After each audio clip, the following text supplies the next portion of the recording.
Good morning, ladies and gentlemen. It's so nice to see all of you here, and thank you for taking time off your busy schedules to spend this morning with us. I'd like to welcome you all to our RSIS webinar series organized by the Indonesia program. This is the third in our lecture series on the Indonesian elections.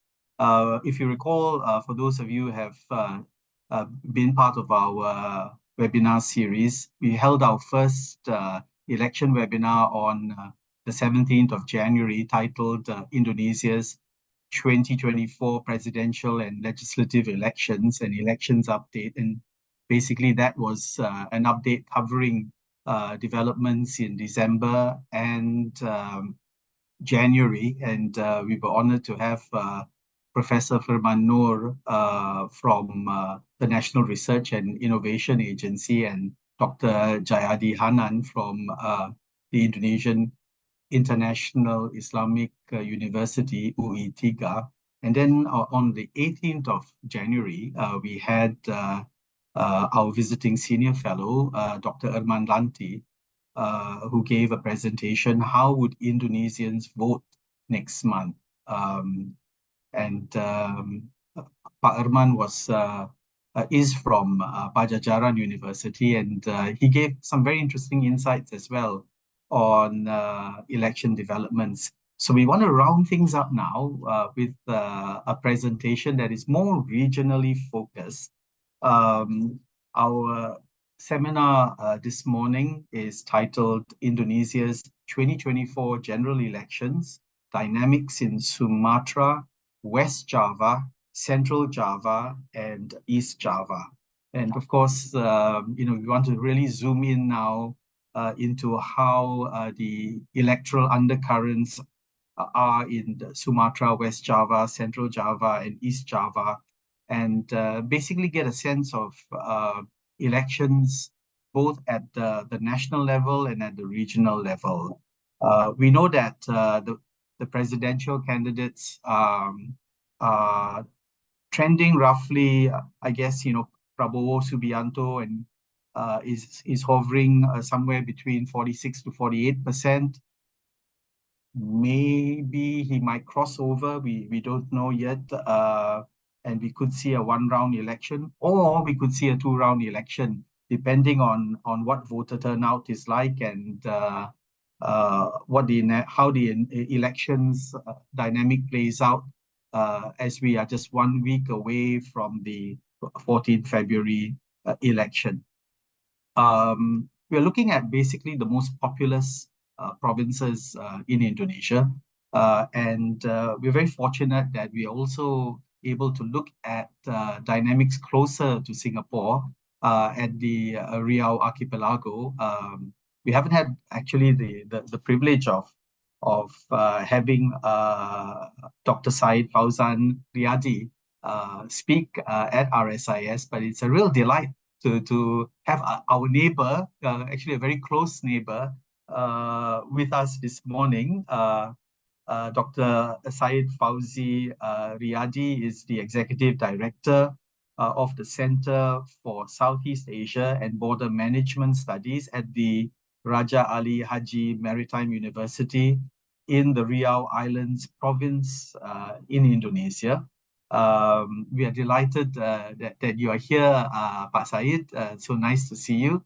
And of course, such a pleasure to also invite and thank Associate Professor Rizka Halida, who is from the Faculty of Psychology at the University of Indonesia and is also a researcher at Indicator Politik, run by my good friend, Pak Burhanuddin Mutadi. So it's really nice that you are here to share some really interesting insights on how the elections play out over the course of the next week or so, and what the possible outcomes may be.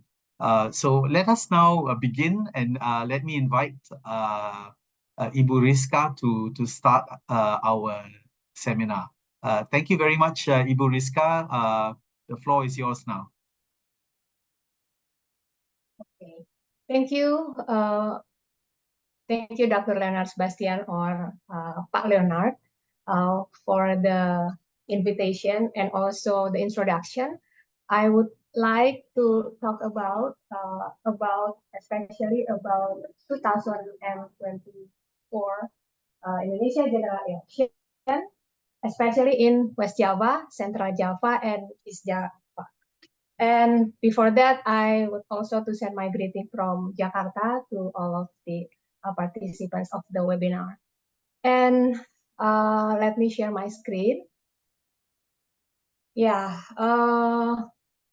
Okay, as a preview, I will present about the proportion of voters in Java compared to national survey, just to inform you how many voters in Java to understand the significance. And then also I will share to you the survey data in January to understand the electoral landscape in this election in 3 provinces in Java.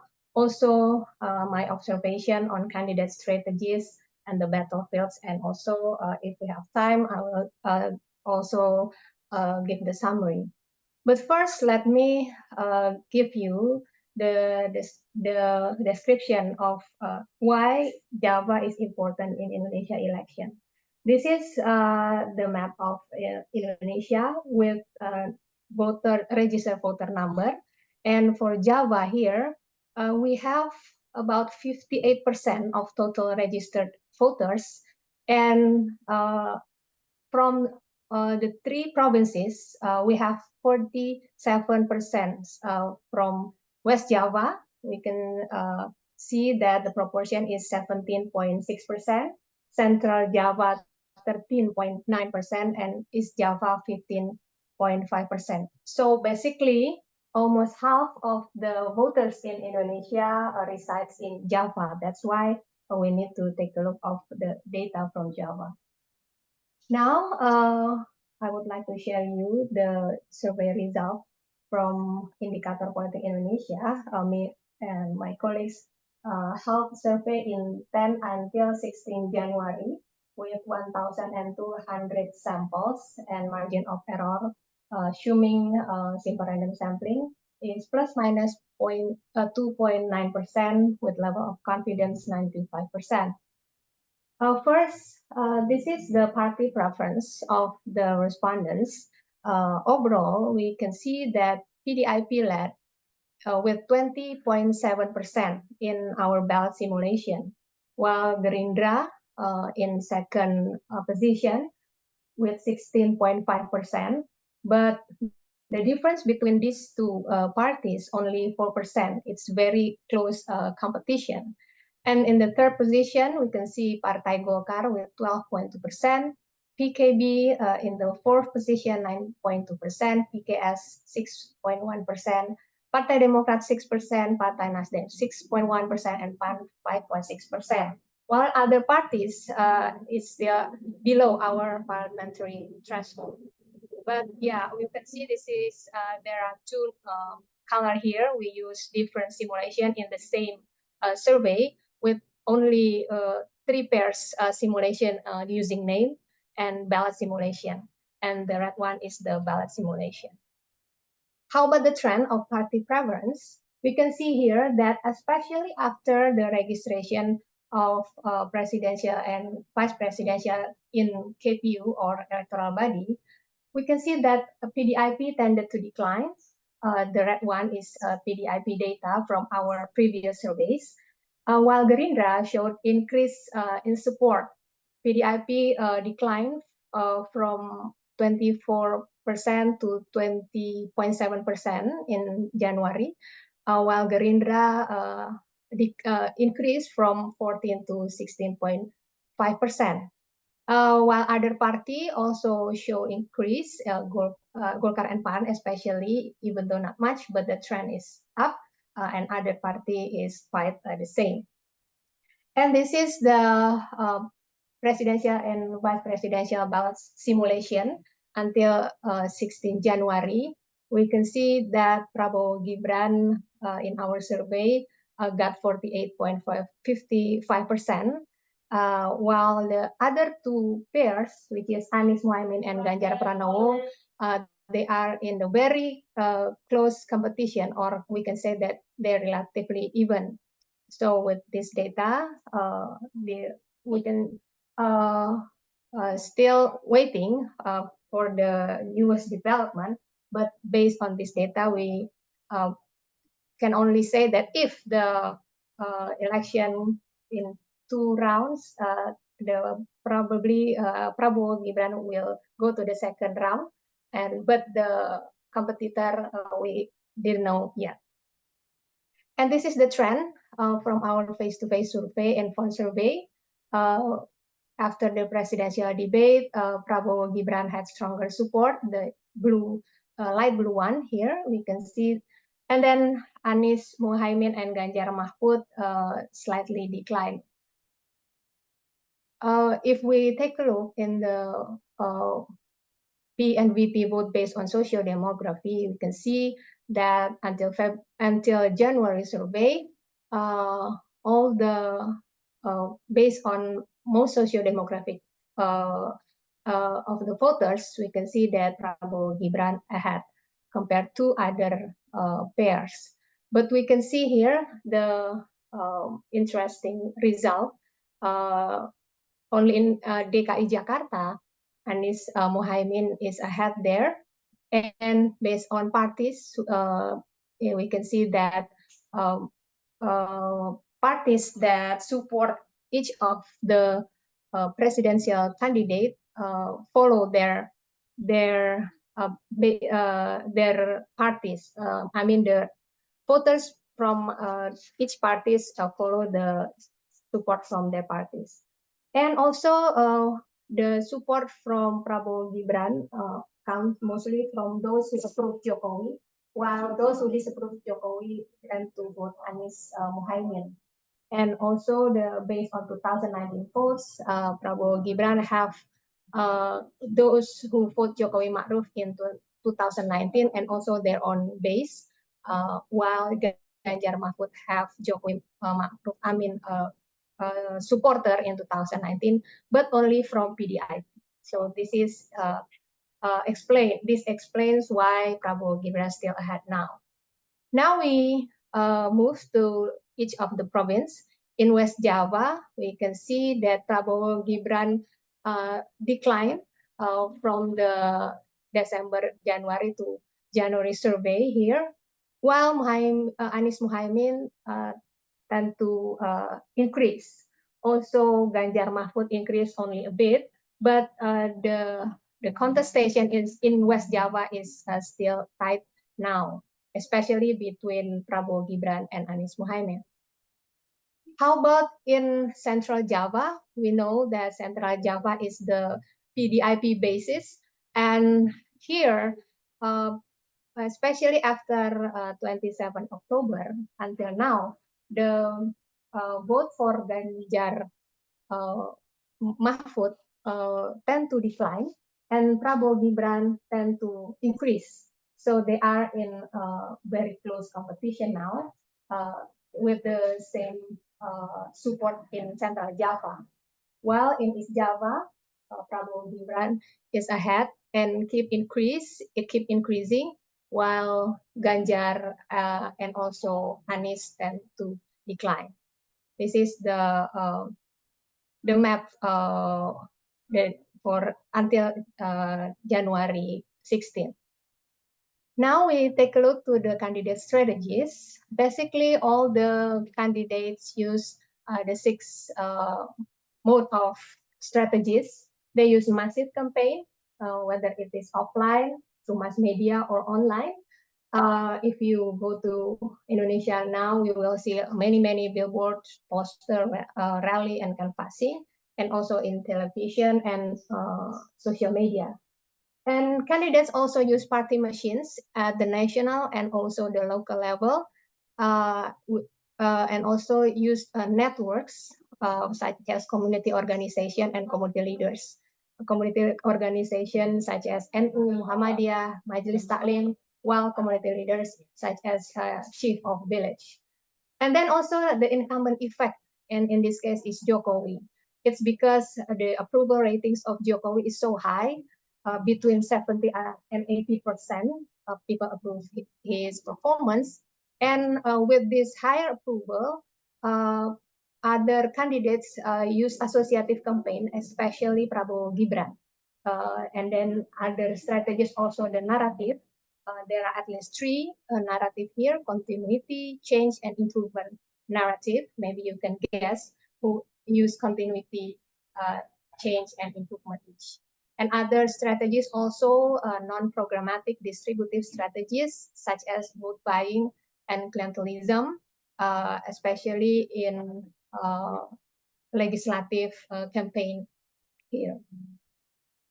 Now I will show you a little bit about each of the presidential and vice presidential campaign in three provinces.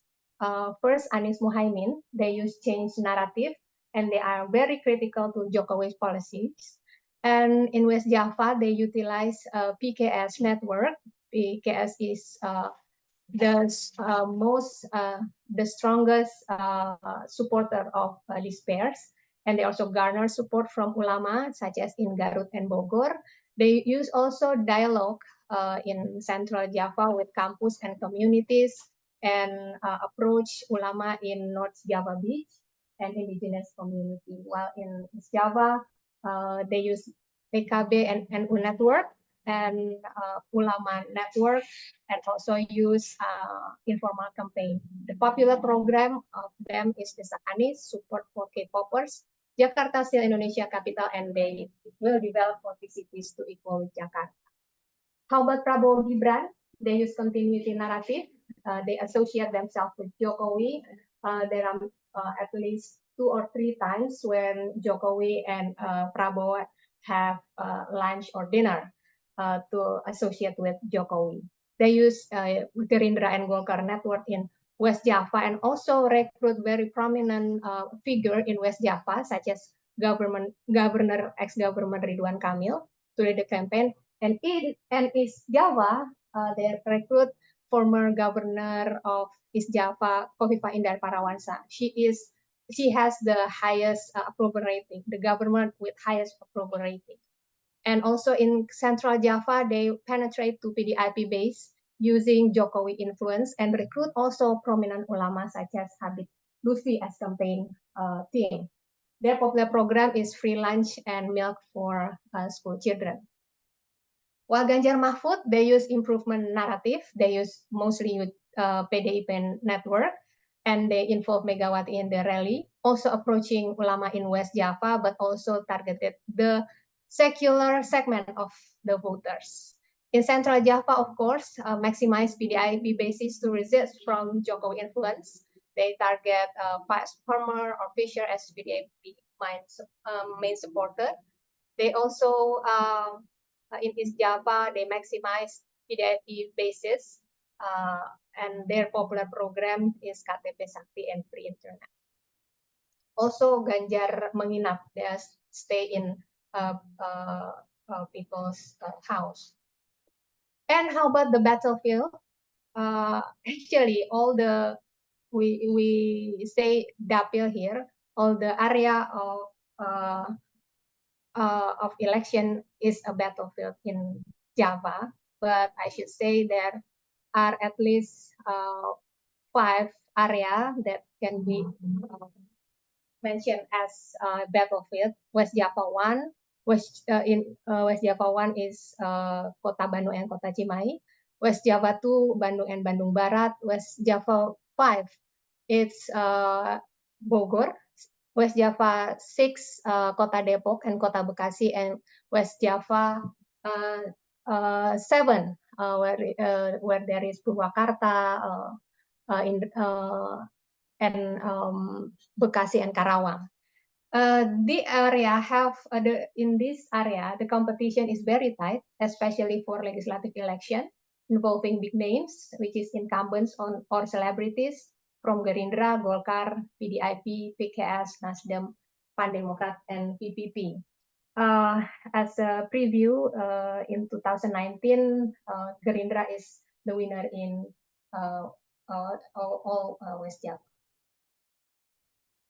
And the Central Java here, it is Central Java 1, Semarang, and then also Central Java 5, Solo Tigo, Boyolali, and Klaten and Kota Surakarta, and Central Java 6, Wonosobo, Magelang, Temanggung. These three areas have very tight competition, especially between PDIP and Gerindra.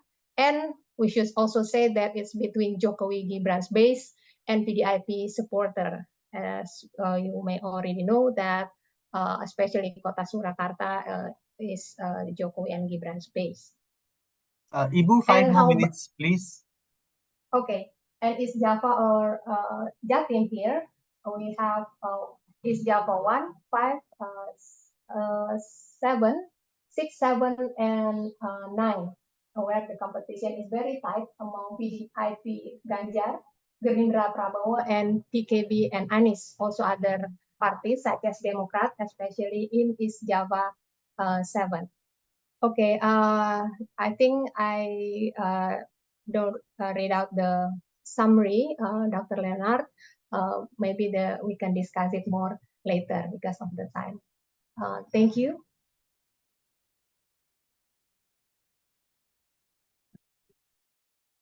Thank you, Ibu Rizka. We appreciate your presentation. May I now invite Pak Said to give his presentation.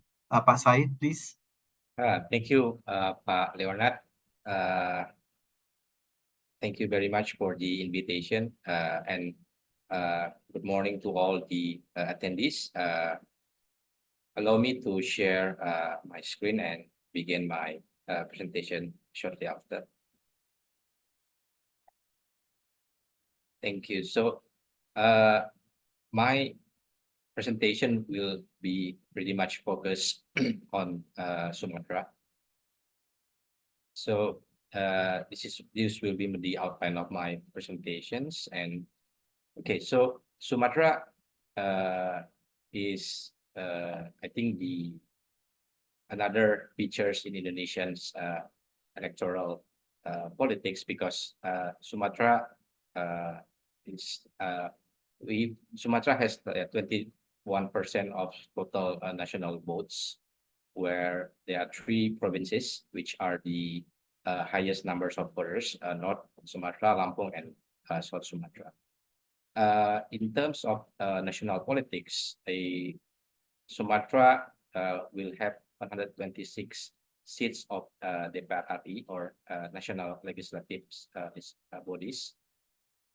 Also, in terms of the economic contributions, Sumatra share around 22.01% of national GDP. And another points to note that the village government and the village fund, which one of the key policy in Jokowi's 2 terms presidency,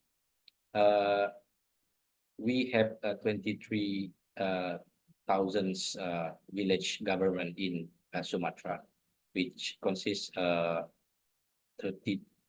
of all the village government in Indonesia. And in 2023, around 28% of the village transfer fund are distributed to Sumatra.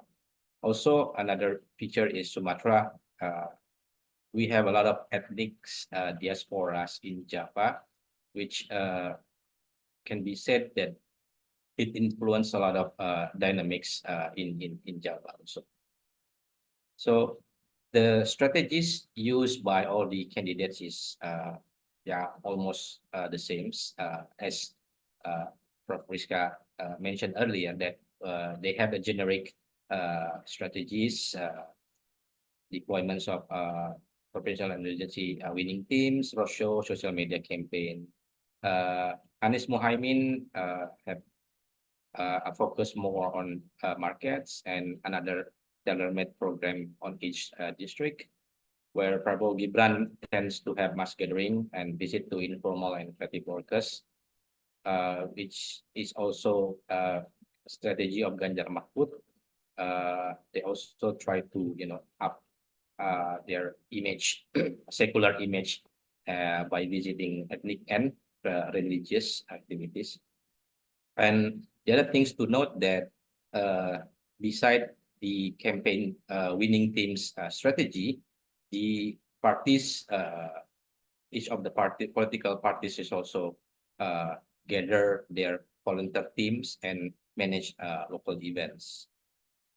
As the themes of the campaigns, I think it's all mostly generic with infrastructures and then prices of key commodities, which resulted from the high cost of logistics and various forms of and type of social funds, what we call bansos or bantuan sosial. Specific themes of each presidential candidate, as mentioned by Dr. Rizka, is also applied to Sumatra, where Anies Muhaimin tends to campaign more on change. Prabowo Gibran is on continuity, and Ganjar Mahfud is correction or improvements.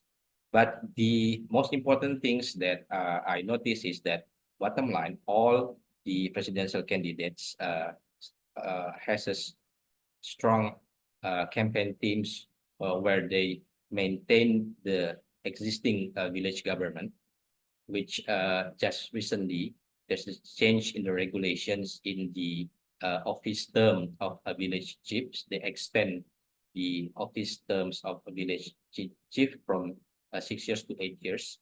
And they also, even though there's some critics of several presidential candidates on the use of social funds as political tools, when they face their voters, all the presidential candidates never say that they want to, abolish or pretty much decrease the numbers and types of social funds. So this is the part where I think in Sumatra, what really plays out the voters. So the first question is that why in GE 2024, there is lack of identity politics compared to previous 2019 general elections. It's because the existing conditions of our political system have already created a way of communicating between the masses and their political elites. And one of the negative effect of that system is that it's heavily depends on transactional politics. And in Sumatra, the village government is still new. Prior to 2016, we don't have a very well established village government compared to Java. Whereas Java, the village government is already existing since the independence. In Sumatra, the village government is relatively new, but within 8 years' time, the numbers grew massively, and this localized the transactional politics from the earliest lowest level of which is the village government. And I can also see that the local legislative candidates plays a very big roles in utilizing the systems of communicating to the masses. So we can see in Sumatra there's a lot of local legislative candidates who campaign for themselves only and their parties, but do not endorse the presidential and vice presidential candidates.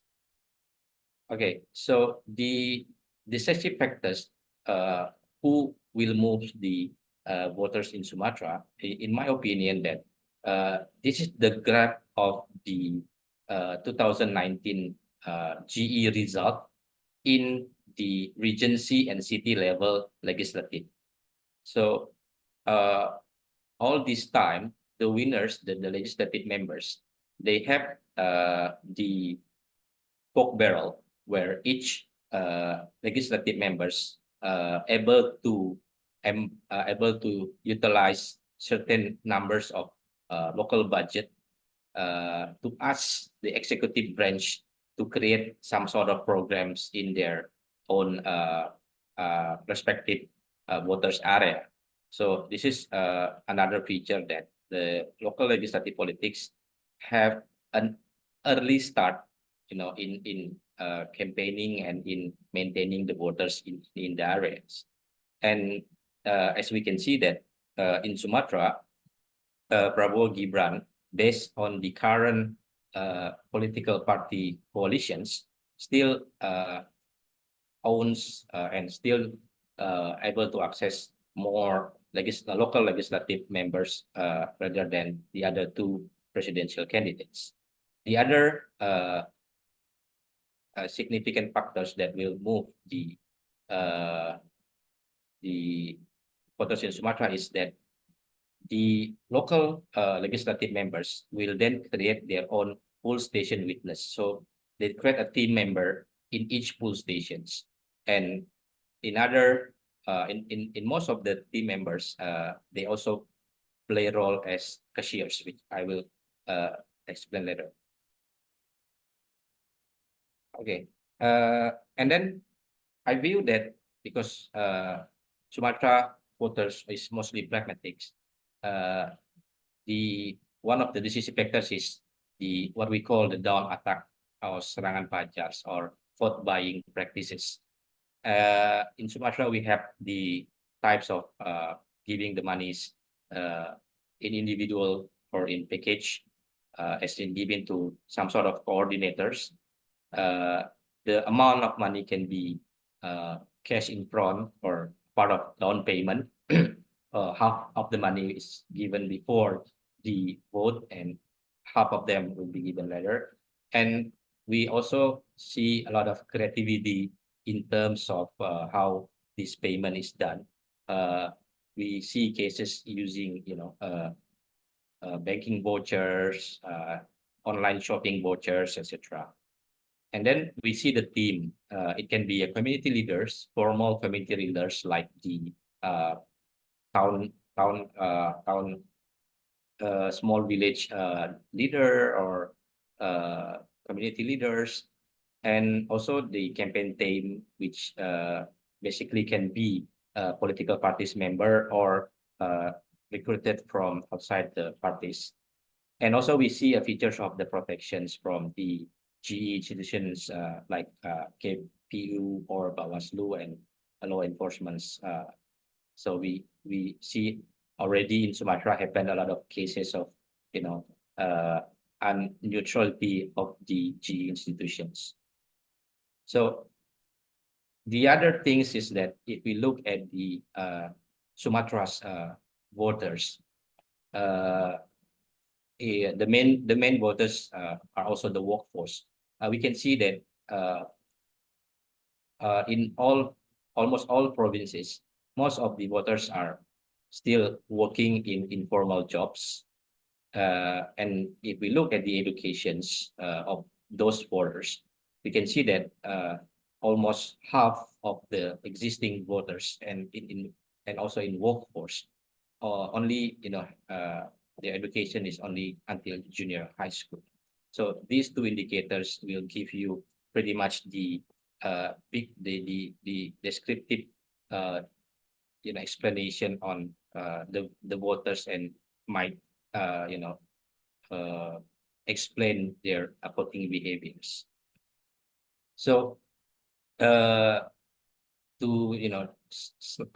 share a bit of my own conclusion, that's the current model of decentralizations, which mainly create this transactional politics, a lot of ways of transactional politics to be done by the local political elites, is this decision making I think factors in 2024 general elections, and the majority of voters are still pragmatics based on their jobs, employment, and education level, and patronage politics will be still dominate, and the local legislative also have a lot of access to use this social funds and pork barrel to move the borders, and money politics will still significantly affect the voter decision. So based on these four currents, by analyzing the numbers and the distribution of the local level legislative in all Sumatra's provinces,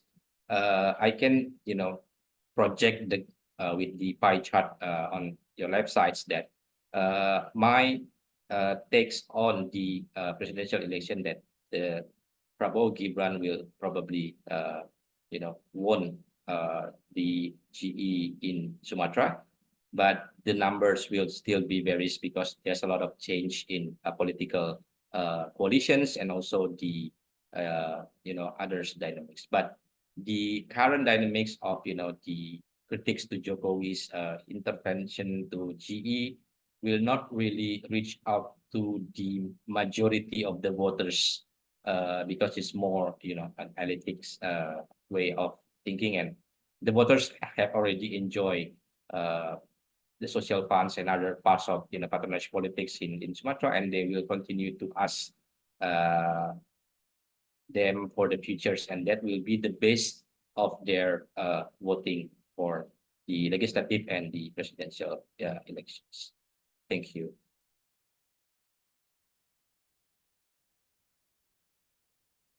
Thank you, Pak Syed and Ibu Rizka. I'm sure we will have a lot of questions to answer.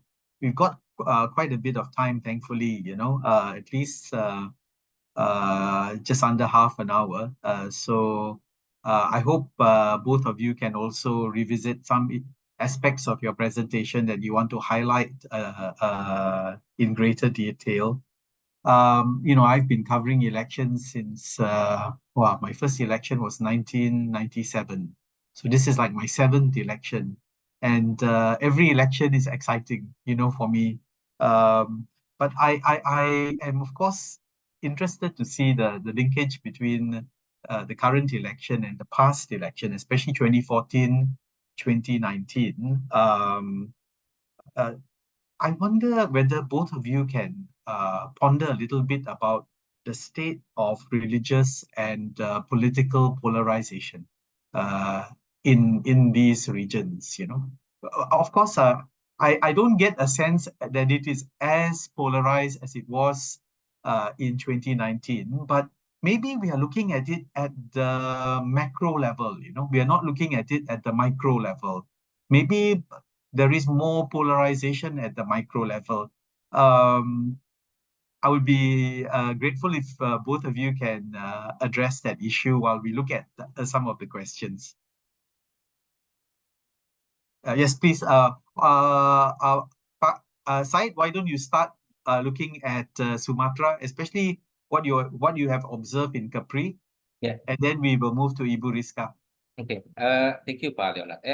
Yeah, as you mentioned that the polarization is not really happening, as I said earlier, is because most of the voters really didn't see it as important as before. The pandemic changed the way social funds are distributed and their impact to the society. So post-pandemic showed that more rationality for the most Indonesian voters that the government exists in way very close to their daily life. So these social funds and then is still maintained, enhanced by Jokowi administration, and it somehow changed the contents, of politics, communicating politics and identifying oneself to the politics in Indonesia. So in general terms, voters in Indonesia now are more practical, more rational, and that's why it won't be as polarized as before. But as you see that the identity is still one part of the campaign teams. from both mine and from Priska's presentation, we see the candidates, targeted, religious group, religious institutions, ethnics. We have a lot of every times the presidential or vice presidential candidates visit areas in Sumatra, they will be crowned with traditional attires. They will be received by the cultural dance, etc. So the content of identity is still there, but it was never, as polarized or as, especially if we talk whether it then turns into black campaign or hate speech. It's not as much as before, mainly because the politics is already filled with pragmatic way of communicating between the masses and their elites, and it's through the social funds and other forms of policies. That's my take, Pak Ronald. Thank you, Pak. Okay, let me answer your question, Pak Leonard, about religious and political polarization. Yes, in Java also the tension of religious polarization as in the 2019 election doesn't appear now. And I think it's because the government of Jokowi already deactivate the main organization and also their prominent figure. I should mention FBI here because FBI and also is other Islamist organization in 2019 did as main supporter of Islamic politics during that time. And at that time, they are in the Prabowo Sandi camp. Now, since they are deactivated, and in my paper at that time with Markus Metzer and Prof. Burhan, we named their Islamist organization as Entrepreneur of Grievance. And in this election, we don't see Entrepreneur of Grievance like the 2019 before. So the religious issue as identity politics in 2024 not make polarization in 2024 today. And also all the candidates, they realize the importance of ulama, especially NU, since NU is the biggest organization, Islamic organization in Indonesia, and they approach many ulama and NU base, and so the support of NU also spread to the three candidates, not concentrated in only one candidate.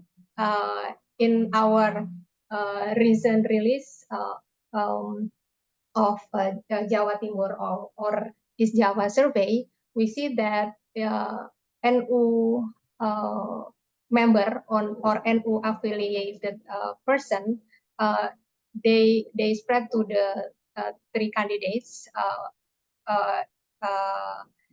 but for Prabowo, the support is stronger there. So yeah, because the biggest organization voice also spread to the three candidates. Yeah, that's why.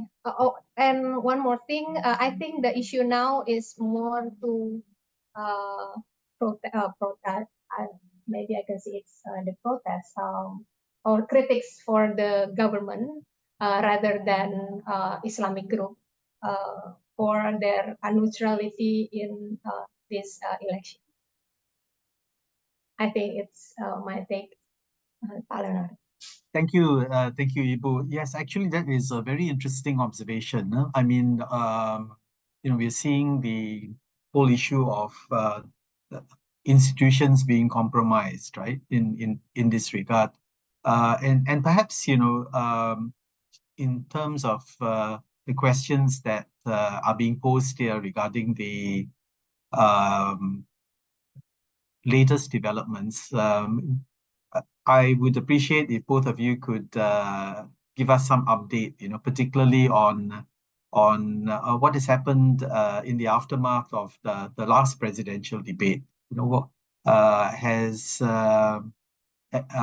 you comment a little bit on the new dynamics? I notice here there's also a question regarding some of the issues that you have commented on, Ibu Rizka, the DKPP issue, right? And the whole issue of violation of ethics.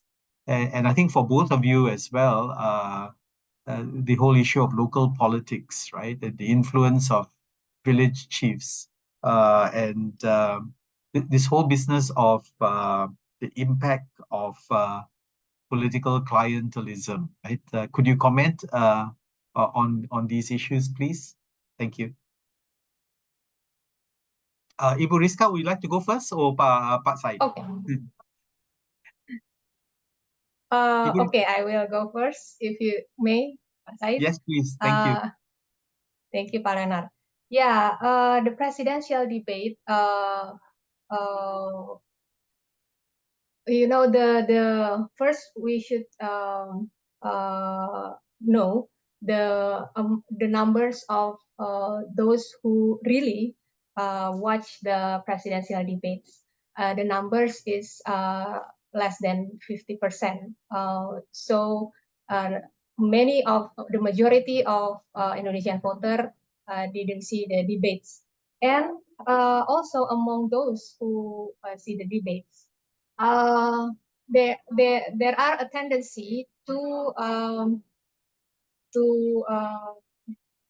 confirmation bias.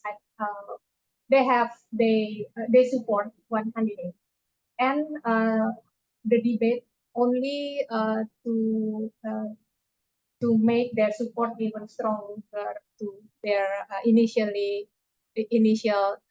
candidate support. But if this is based on our survey data also, if our respondents ask about who is the best performers in that candidate, in the first debate, most people who watch see that it's Anies, and then in vice president they say Gibran. So I should say that, but in terms of how the debate affected the support for candidate, the votes, I think it's quite small. The effect of debate is quite small in affecting the votes at the end, because voters have their own preference, and they only see the debates to underline their preference before. And then about the issue of DKPP, violation of ethics, it's still in the first stage of development. Many expert talks in media about this issue, and also from the Prabowo Gibran camp, they already give their press conference on this issue, and they still continue their candidacy. But so far, we don't see the issue affected the wider mass. Also, the protest from campuses, and the wider. It's, I should say, this is a kind of elite issue, like the putusan MK decision on batas usia, age of candidacy, also is only small portion of our voters who exposed and then who concerned about that issue. And about the role of village chief in many of our survey, people do consult their political preference with their community leaders, and village chief is one of the most consulted person in the village. So they have a great role in affecting votes. Not to mention, if they are being recruited as campaign team and do the organization campaign in the grassroots, and yeah, it will be very affected for especially the village voters. Yeah, clientelism and patronage still used here with many offering. Maybe Pak Syed in Sumatra also find that from infrastructure developing, such as road improvement, and then farming equipment, many things, yeah, to offer to gain vote. And yes, usually the village chief is one of key where the distribution go through. I think that's my take, Pak Leonard. Hopefully it answer your question. Thank you, Ibu. It's a good answer. I mean, we've observed Ibu Hofifa in East Java, as you've mentioned. Yeah, so the impact of these figures are quite significant. Pak Said, maybe you can give us your take on the situation in Sumatra. Yeah, so I would like to comment on the recent issue. I think the most significant issues within the past weeks that directly affect the voting behavior is the revisions of the village bill. As I mentioned earlier, it just happened yesterday. So the village chief office term is extended from 6 years to 8 years.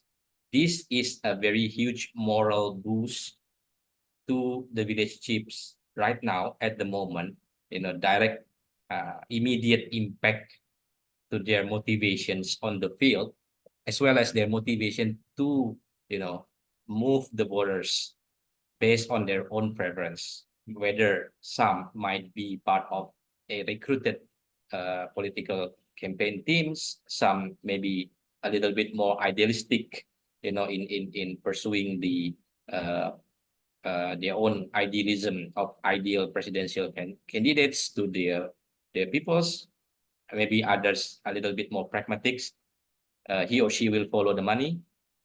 Funny thing is that the amount of vote buying in Sumatra is commonly larger than in Java, in Java, and in industrial-based areas, right? Medan cities, Riau Islands, we can see even higher than rural Sumatra's area, the amount of vote buying, and so that is what my answers to the several questions about the reasons, the universities protest, the KPPs on the KPU chips allegation, etc. I think it's not really affecting the electoral behaviors in the grassroots levels. And the other things that I think in the last week before the elections, what really changed the votes for the presidential candidates is how well they team up with the locals political elites in the regency city levels and in the provincial level. So if they have a very good connection, then they will have a full team on the grassroots level. They will have the witness in all the poll stations. They will have the team who will guide the votes from the poll stations to the sub-districts collecting office, and then to the regency, to the district levels, so they can guard all the process through, and they can use their resources, be it the vote buying monies or other resources. They can use others, like the influence of a certain elites, in the most effective and efficient way that it will really create resulted in the vote for the president's candidates. I think that's my take, Jonah. Thank you, Pak Syed. We have a question here relating to, I guess, maybe the aftermath of the elections, right? The question posed here is whether the candidates can realize what they have promised. I would like both of you to answer that question, but also answer that question in relation to your speculasi lah, in terms of what do you think might happen in the aftermath of the election? Because we've always seen complications in the aftermath, right? What are some of your predictions in terms of what we should look out for? Yeah, maybe start with Ibu Rizka. Yes, after the election, you mean, yeah, Pak Leonard, yeah. Okay. Well, it's hard to tell, but MK will probably be the busiest institution after the election, because I suspect many candidates in legislative and also supporters of presidential candidate will sue or go to MK because of the cheating they suspect in the election day. But yeah, but learning from 2019, 2014 also, it is most likely that the result of the election cannot be, or really hard to change, even though there will be many cases in MK. So those who will be the president and vice president still will be there as a winner, and yeah, while the law enforcement process continue, and yeah, but the political process goes untouchable.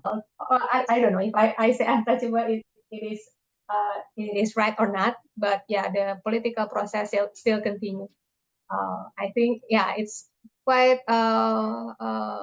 speculation, but learning from the previous election, I think, yeah, that will happen also in this year's election. Thank you. But Pak Leonard, sorry, but we don't know yet whether this election will be in one round or two rounds. Yes. Yeah, many still speculate about this, and also we still doing our survey here. The new survey not released yet.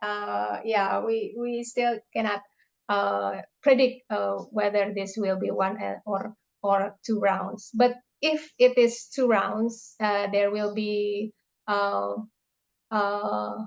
I don't know, elite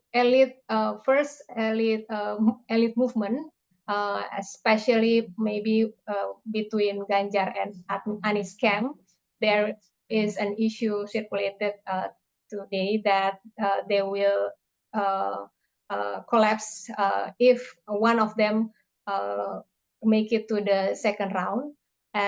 But we still don't know yet whether if those two pairs collaborates in the second round, whether it will be followed by their supporters, because in our January survey, if their second round where Prabowo compete with Anies, the popular votes still for Prabowo. And also if Prabowo compete with Ganjar, the popular votes more to Prabowo. So yeah, we still awaiting whether it is one or two rounds.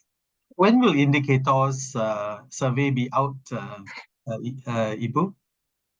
I will invite you if there is yeah the invitation, but yeah, we're still waiting on. Okay, no problem, no problem. Pak Said, please. Yeah, so well, on the presidential promises, I think it's doable, mostly doable, because what Jokowi creates, especially in his last terms now, is recentralizations where the money, the fund, and then the way to control local politics are being, returns to central political elites. So aftermath of this February 14th GE is like they might take, it will be 2 rounds, might takes. And that's what explain, the drama within these past 2 weeks. It's all the, the top level dramas to push the election to second level, to 2 rounds. But the important things is that we might need to overlook the strength, the possible coalitions in the upcoming, local executives elections, the governor, the regions, and the mayor, which already been set in November this year's. So that elections now is already brewing in the local level. So local political elites has already discussing, and some of the future candidates also take part in the legislations election to to understand their electability, their personal electability. So that's why that's one of the reasons. So even though it will be 2 rounds, but the 2 rounds will be discussed in more dynamic settings, more pragmatics, to further enhance the successful rates of each parties, each coalitions up to the executive elections in November. So I think the dynamics will be going to that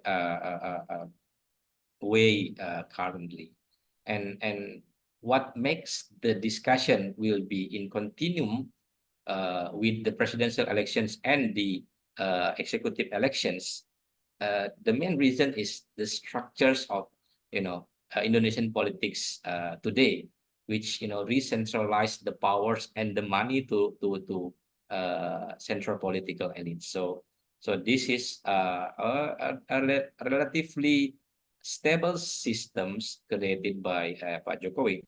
And I would like to note one things that as Prof. Rizka mentions, that after the presidential debate, the popularity of Prabowo does not really decline that much. Is because we as nations, we really love dramas. So this doesn't really affect the votes. But what really affect the vote is, in the end of the day, does such promises really matters? Because if the most important things, for example, that you can imagine that in Sumatra, for example, suddenly there will be money every month for a significant numbers of the society.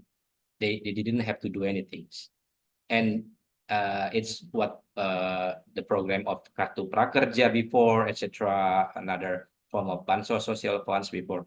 But the most important thing, Pak Leonard, is that you see a community, town hall leaders, Pak RT, Bu RT, Pak RW, Bu RW, communicating day to day to these, people, giving them money, so the people will be thankful. So the respect and the dependent relations between the society in general with the formal structure of the government up to the grassroots level is existing stronger and becoming reliable and needed by the society in general. So it doesn't it's clear if one village chief said that, you see, we've been given all these social funds, projects, funds, etc., by through his connection in the central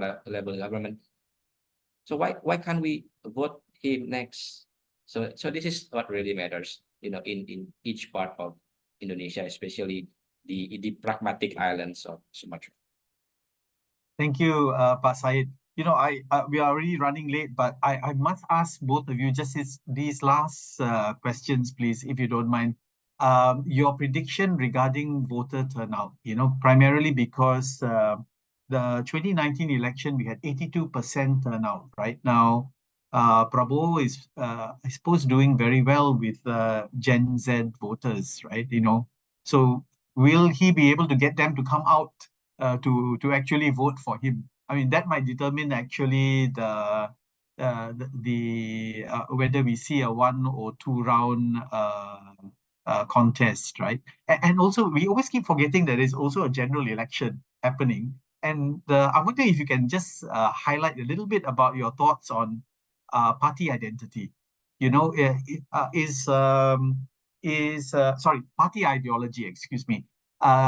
Which is more important, party ideology or identity politics in terms of the political dynamic now? Yes, very quickly, please. Sorry to trouble you at this late stage of the seminar. Yeah, I think would start first, Buriska. So yes, please.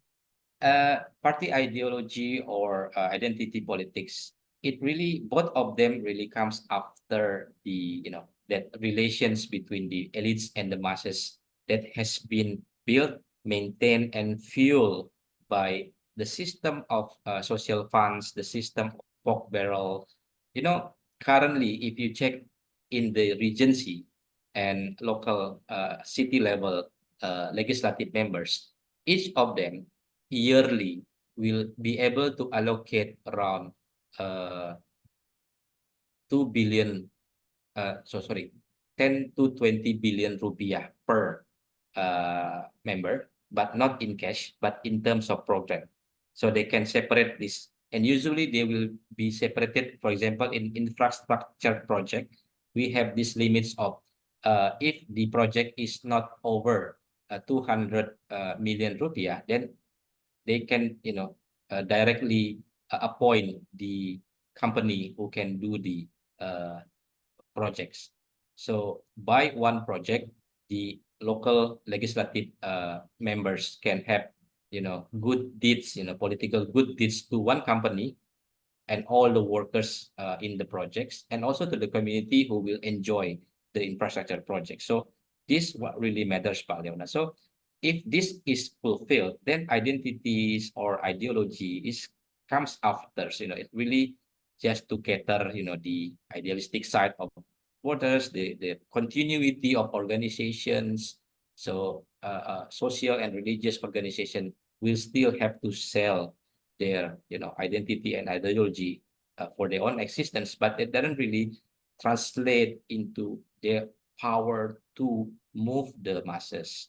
So that's the my answers to your last questions.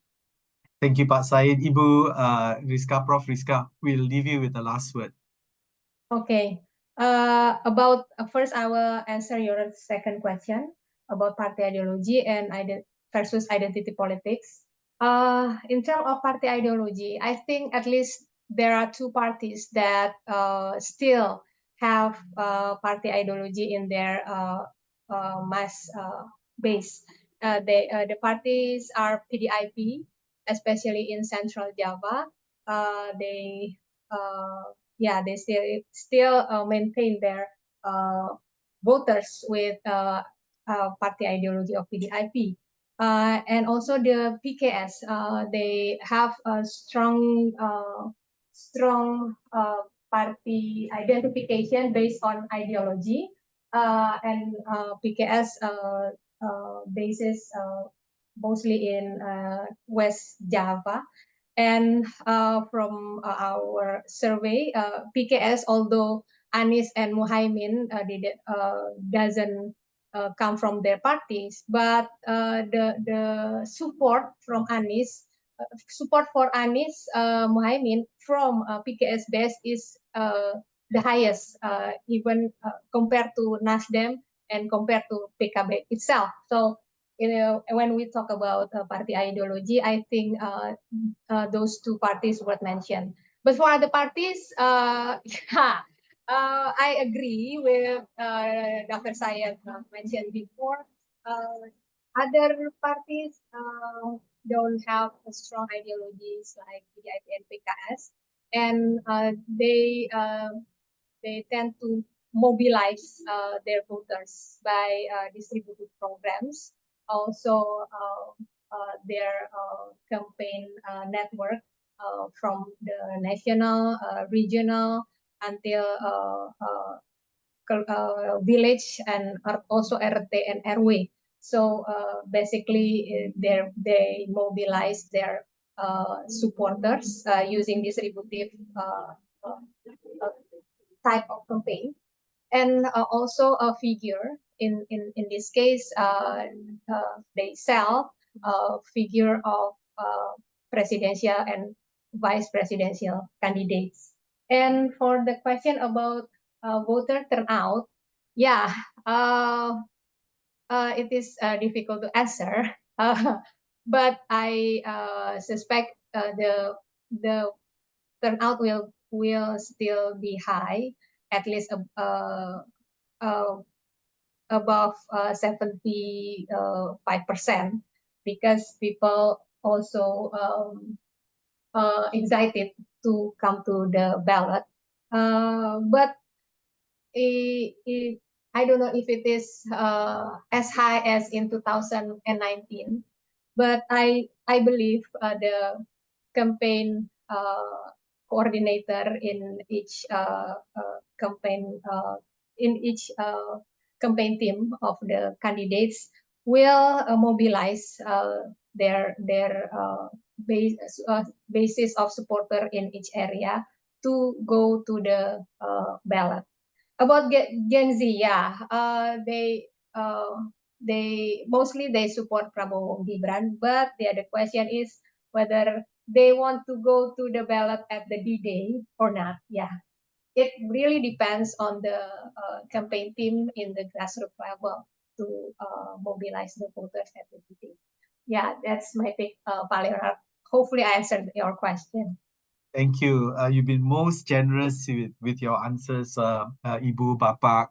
We really had a very, very good seminar, a very rich and informative seminar. I mean, we covered so much ground here, the state of religious and political participation in the regions, the state of political social stability in these regions as well, the impact of the general elections to local politics, the role of local figures and how they garner support for the presidential candidates, and of course, issues that relate to personalistic politics and also political ideology, So we've covered a lot of ground, and it's been a real pleasure to host this seminar. Terima kasih banyak atas kontribusi Anda, Bapak Ibu, kontribusi yang sangat luar biasa pada seminar kami.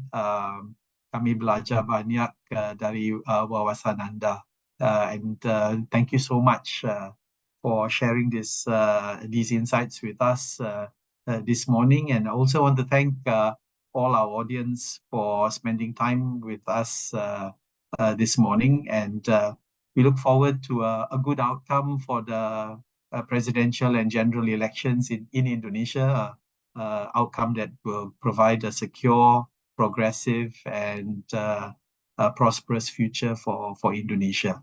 So thank you very much, and I wish all of you a good day ahead. All the best, and I look forward to seeing you at our next webinar. Thank you.